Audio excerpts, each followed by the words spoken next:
발가락에서 통증을 일으킬 수 있는 질환 중에서 종자골염에 대해서 이야기를 해드릴 거예요. 드물게 보는 질환이니까 아마 여러분들도 많이 생소하실 텐데요. 이분들이 주로 하는 호소는 걸을 때 발바닥 앞쪽에서 통증을 느끼는 그런 질환인데요. 그 중에서도 특히 이 엄지발가락 밑에서 통증을 일으킬 때 한 번 정도 의심을 해볼 만한 질환이에요. 발바닥이 아프면 얼마나 괴로울까요? 디딜 때마다 시큰시큰 아프니까 이 걸음걸이가 되게 힘들 거예요. 그리고 걸을 때마다 통증을 느끼기 때문에 어디 막 이렇게 멀리 가거나 이렇게 좀 어디를 가는 거에 대한 자신감도 많이 떨어지게 될 텐데, 오늘 이게 어떤 질환이고 또 어떻게 좀 관리를 해나가야 되는지에 대해서 이야기를 해드릴 거예요. 일단은 종자골이 뭔지를 알아야 되는데요.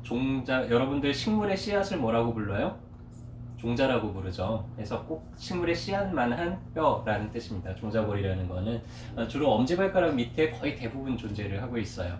그리고 아주 드물게 한 두 번째 발가락이나 다섯 번째 발가락 종족골 밑에도 이런 종자골이 있는데 꼭 씨앗 모양처럼 이렇게 톡 튀어나와 있습니다. 이 뼈가 엄지발가락을 움직이는 이 근육들을 위를, 이 종자골 위를 지나가게 돼요. 우리 발가락 5개 중에서 제일 많이 힘을 쓰는 그 발가락이 어느 발가락이죠? 역시 엄지발가락이죠. 걸을 때마다 체중이 엄지발가락 쪽으로 이렇게 빠져나가면서 엄지발가락으로 땅을 박차면서 이렇게 이제 걸음걸이를 하게 되는데요. 그 힘을 좀 더 강하게 내기 위해서 이런 뼈가 있기 때문에 마치 그냥 잡아 당기는 것보다 지렛대를 이용해서 당기면 훨씬 더 센 것처럼 이런 뼈가 튀어나와 있기 때문에 좀 더 강한 힘을 낼 수가 있고요. 이 사이로 엄지발가락을 움직이는 힘줄, 인대가 이제 지나가기 때문에 이게 좀 자리를 잘 잡고 그리고 조금 더 안정적으로 움직일 수 있게 하는 그런 구조물입니다. 일단은 종자골염이라는 건 거기 염증이 생긴 상태예요. 염증이 생겼다는 건 뭘 의미할까요?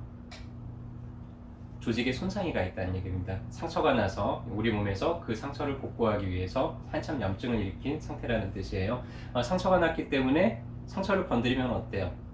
되게 아프죠. 그래서 걸을 때, 특히 이제 박차고 나갈 때 이 발가락이 앞쪽이, 중족골 쪽이 이제 바닥에 닿으면서 그때 한 번씩 시큰시큰한 통증을 느끼는데, 상처가 난 부위를 건드리면 어때요? 더 오래 가죠. 안 건드리고 가만히 놔두면 빨리 날 텐데, 이게 하필이면 발바닥, 특히 엄지발가락 쪽에 문제가 생기다 보니까 걸을 때마다 자꾸 이거를 디디게 되면서 자극을 줘요. 그래서 한번 문제가 생기면은 정말 고질적으로 좀 오래 가고 잘 안 낫는 그런 질환 중에 하나입니다. 그래서 진단은 일단 상처가 난 부위를 만지면은 아프잖아요. 그 부위를 이렇게 손으로 눌렀을 때 좀 시큰하게 통증을 느끼면은 이제 이 문제를 의심을 해볼 수가 있고요. 정확한 진단은 이제 사진을, MRI나 이런 사진을 찍어서 그 부위의 염증 상태를 확인해서 진단을 하지만은, 임상에서는 이런 특징적인 증상과 그리고 눌러서 아픔이 있을 때 거의 대부분 그 상태로 진단을 할 수가 있습니다. 일단은 이런 문제는요, 치료보다도 관리가 훨씬 더 중요해요. 왜냐면은 여러분들이 걸을 때마다, 화장실 갈 때마다 몇 번씩 건드리게 될 거고, 또 어디 멀리 갈 때마다 내가 하루에 2,000보를 걷는다 그러면은 1,000번씩 거기를 건드리게 되니까 이게 정말 오래 가고 잘 안 낫는 경우들이 많습니다. 그래서 관리를 잘 하셔야 돼요. 일단은 신발이 제일 중요합니다. 그래서 이렇게 구두, 특히 이런 하이힐 같은 거를 신으면 바로 그쪽으로 체중이 실리기 때문에 이런 신발은 절대로 피하셔야 되고요. 신발 중에서 좀 구두처럼 딱딱한 신발들은 좀 피하시는 게 좋습니다. 어쩔 수 없이 신더라도 푹신푹신한 깔창 같은 거를 충분히 깔아놓고 그렇게 신는 게 좋고요. 되도록이면 좀 발이 편한 운동화 종류를 한동안 신고 다니시는 거를 추천을 해드리고요. 아니면 요새 발바닥 보호 패드들이 좋은 게 상당히 많이 나와 있어요. 이렇게 발가락 사이에다가 끼워가지고는 이 앞쪽을 좀 푹신푹신하게 만들어줄 수 있는 이런 보호대들이 있는데, 인터넷에다가 발바닥 보호 패드 치시면은 여러 업체에서 이제 파는 제품들이 아마 검색이 될 겁니다. 그 중에서 좀 제일 적당한 거, 제일 말랑말랑할수록 가장 좋습니다. 그런 거를 아예 그냥 잠자기 전에는 빼놓고 아침에 일어나면은 끼우고, 그러고 하루 종일 그냥 생활을 하시는 거예요. 그렇게 한 달 정도 그냥 계속 끼우고 생활을 하시면은 그나마 조금씩 이제 회복이 될 수 있습니다. 좀 발을 따뜻하게 해서 피가 좀 잘 통하게 만들면 회복이 조금 더 빨라질 수 있겠죠.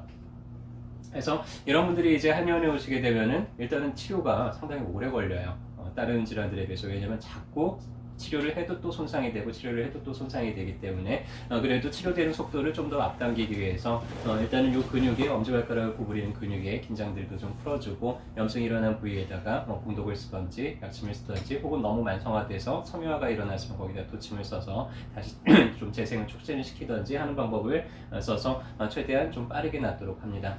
상처는요, 시간이 지나면은 점점점 다 아물게 되어 있어요. 근데 아무는 속도보다도 더 많이 망가질 때는 이게 끝이 나질 않습니다. 그래서 상처가 회복되는 속도를 빠르게 만들기 위해서 치료를 열심히 받는 것도 중요하지만 더 이상 망가지지 않도록 관리를 잘 하시는 게 무엇보다도 중요한 질환이고요. 그래서 꼭 발바닥 보호 패드 같은 거를 좀 끼고 다니시는 걸 가장 많이 추천을 드리고, 집에서도 맨발로 다니지 마시고요. 그렇게 좀 푹신하게 뭐 슬리퍼를 신던지 아니면 아까 같은 보호 패드를 끼고 착용하고 이렇게 걸어주셨으면 좋겠습니다.